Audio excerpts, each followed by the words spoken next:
दोस्तों, ये कहानी एक ऐसे बीच की है जहाँ पर टाइम बहुत तेजी से बीतता है और 4 साल के बच्चे 8 साल के हो जाते हैं और पल भर में ही ये दोनों भटाभट करके माँ बाप भी बन जाते हैं। तो चलिए देखते हैं ऐसा बीच कहाँ पर है। मूवी की शुरुआत में हम एक फैमिली के 4 मेंबर्स को देखते हैं। ये लोग दूसरे देश में वेकेशन के लिए आए होते हैं। वेकेशन के ट्रिप की टिकट इन्हें किसी तरह फ्री में मिली होती है। होटल में पहुँचने पर जो इस रिजॉर्ट का मैनेजर होता है वो इस फैमिली का VIP की तरह वेलकम करता है। इस फैमिली के सभी लोग यहाँ पर आकर काफी खुश होते हैं, लेकिन प्रिस्का जो गाय की वाइफ है वो एक कैंसर की मरीज है। उसके पेट में एक ट्यूमर होता है और ये सारी बातें उसने अपने बच्चों को नहीं बताई होती हैं। इस परिवार के अलावा यहाँ पर 2 और परिवार होते हैं जिनका भी वहाँ का होटल का मैनेजर VIP की तरह खातिरदारी करता है। तीसरी जो फैमिली होती है उसमें जेरिन की वाइफ जिसका नाम पैट्रिसिया होता है वो एक मिर्गी के दौरे की मरीज होती है और उसे अक्सर मिर्गी के दौरे आते थे। ट्रेंट की दोस्ती यहाँ पर मैनेजर के भतीजे एडलिक से होती है, जिसके साथ में खेलने के बाद एडलिक ट्रेंट को एक कोडिंग वाला पेपर देता है। एडलिक का यहाँ पर कोई भी फ्रेंड नहीं होता है, इसलिए ट्रेंट के साथ दोस्ती होने से वो काफी खुश होता है। अगले दिन वो मैनेजर इन सभी फैमिली वालों को मजे कराने के लिए बीच पर जाने का प्लान बनाता है और वो इन्हें बताता है कि इस बीच पर कुछ ही लोग जाते हैं जो हमारे लिए खास होते हैं या फिर वो VIPs होते हैं। ये सुनकर वो सभी काफी ज्यादा एक्साइटेड हो जाते हैं और अगले ही दिन बीच पर जाने के लिए निकल जाते हैं। इनके साथ ही एक और फैमिली होती है और ये सभी जल्दी वहाँ पर पहुँच जाते हैं। बस का ड्राइवर बस को मंजिल से पहले ही रोककर उनको बीच का रास्ता बताकर वहाँ से चला जाता है। अब ये सभी थोड़ा बहुत चलकर आखिरकार बीच पर पहुँच जाते हैं। ये बीच काफी मस्त और शानदार होता है और सभी बच्चे यहाँ पर खेलना और मौज मस्ती करना शुरू कर देते हैं। दूसरी फैमिली में जॉन और उसकी वाइफ क्रिस्टल और उनकी बेटी कैरा होती है। कैरा ट्रेंट और मैडॉक्स के साथ खेलने लगती है। खेलते समय बच्चों को इस बीच पर कुछ पुराने सामान पड़े हुए मिलते हैं। ऐसा लगता है कि पहले जो फैमिलीज यहाँ पर आई थी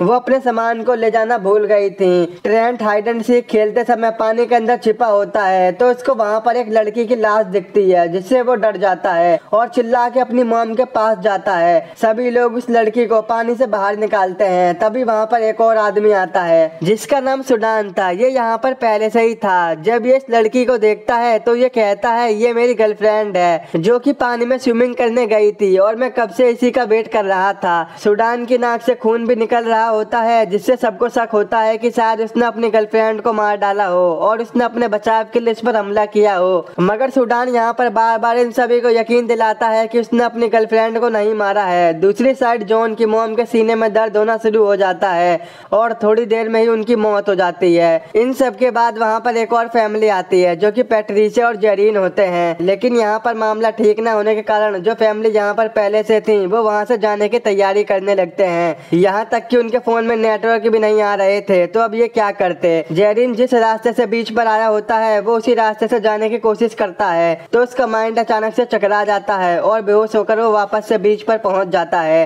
थोड़े समय बाद जब पैट्रिसिया और जेरिन मैडॉक्स से बात कर रहे होते हैं तो वो देखते हैं कि मैडॉक्स और ट्रेंट की उम्र अचानक से बढ़ चुकी है। वो दोनों 13 और 6 साल के थे और अब बढ़कर वो 17 और 10 साल के हो गए होते हैं। उनके मॉम डैड उनको देखकर काफी हैरान हो जाते हैं। उन्हें बिल्कुल भी समझ में नहीं आता है कि आखिरकार हुआ क्या है। जो लोग भी उस बीच से बाहर निकलने की कोशिश करता है वो दोबारा से बेहोश होकर फिर से बीच पर आ जाता था। यहाँ पर बच्चों की उम्र तो काफी तेजी से बढ़ रही थी। कैरा जो कि पहले 4 साल की थी वो अब बढ़कर 8 साल की हो गई थी। कुछ देर बाद सभी लोगों को पता चलता है कि यहाँ पर टाइम काफी तेजी से बीत रहा है, जिस वजह से सभी लोगों की उम्र बढ़ती जा रही है। जो लोग पहले से ही बड़े हैं उनमें तो ज्यादा बदलाव नजर नहीं आ रहा था, मगर जो बच्चे छोटे थे उनका शरीर काफी तेजी से बदलता जा रहा था। और यहाँ पर जितने भी लोग हैं उनकी फैमिली में से कोई ना कोई एक बीमारी से पीड़ित होता है। पैट्रिसिया को मिर्गी के दौरे होते हैं, प्रिस्का के पेट में ट्यूमर होता है, सुडान को भी एक रेयर बीमारी होती है जिससे उसके नाक से खून आता रहता है और जॉन को दिमागी प्रॉब्लम होती है। जॉन के मन में अचानक से कुछ ऐसा आता है जिससे वो सुडान के मुंह पर चाकू से कट मार देता है, लेकिन कुछ सेकंडों में ही वो बिल्कुल पहले जैसा ठीक हो जाता है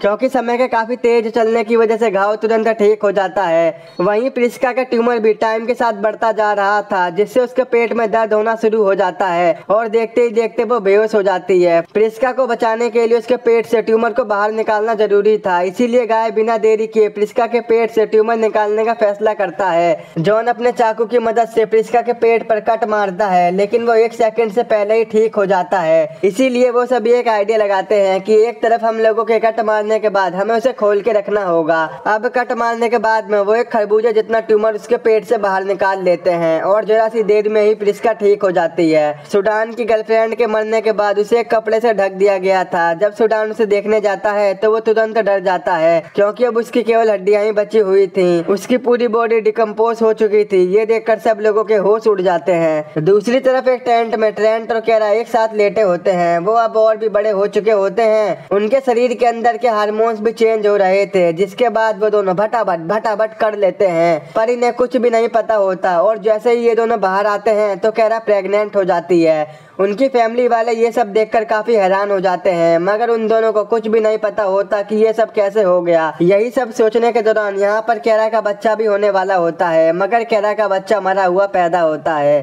ट्रेंट इस वजह से काफी दुखी हो जाता है। टाइम के साथ साथ जॉन की दिमागी हालत और भी ज्यादा खराब होती जा रही थी। जब सुडान एक जगह पर शांति से बैठा होता है तो जॉन पीछे से जाकर उस पर चाकू से वार करके उसे मार देता है। सभी लोग इससे बेहद परेशान हो जाते हैं। वो अब इस जगह से बाहर निकलना चाहते थे, मगर ये यहाँ से कहीं भी नहीं जा सकते थे। अचानक से केरा के दिमाग में एक आइडिया आता है और वो पहाड़ के ऊपर चढ़ के यहाँ से निकलने की कोशिश करती है, पर ऊंचाई पर जाने के बाद ही उसका माइंड काम करना बंद कर देता है, जिससे वो नीचे गिर जाती है और वो भी मर जाती है। केरा के मरने के बाद ट्रेंट पागल सा हो जाता है। वहीं पैट्रिसिया को दौरे आने की बीमारी होती है, लेकिन काफी टाइम से उसे एक भी दौरा नहीं आया होता है। लेकिन आज उसे मिर्गी का दौरा आ ही जाता है, जिससे उसकी भी मौत हो जाती है। धीरे धीरे क्रिस्टल की सारी सुंदरता खत्म हो जाती है। रात होने पर प्रिस्का और गाय दोनों बूढ़े हो जाते हैं और अब जॉन का दिमाग पूरी तरह से पागल हो चुका होता है। वो किसी के ऊपर भी हमला करने लग जाता है और वहीं अपने बचाव के लिए प्रिस्का जॉन पर एक चाकू से हमला कर देती है, जिससे वो भी मर जाता है। सभी लोगों के मर जाने के बाद बस अब एक ही फैमिली जिंदा बच पाती है, लेकिन टाइम का इतनी तेजी से चलने की वजह से प्रिस्का और गाय की भी मौत हो जाती है और अब सिर्फ यहाँ पर ट्रेंट और मैडॉक्स ही बचे होते हैं। अगले दिन हम देखते हैं कि ट्रेंट और मैडॉक्स अब पूरी तरह से जवान हो गए थे।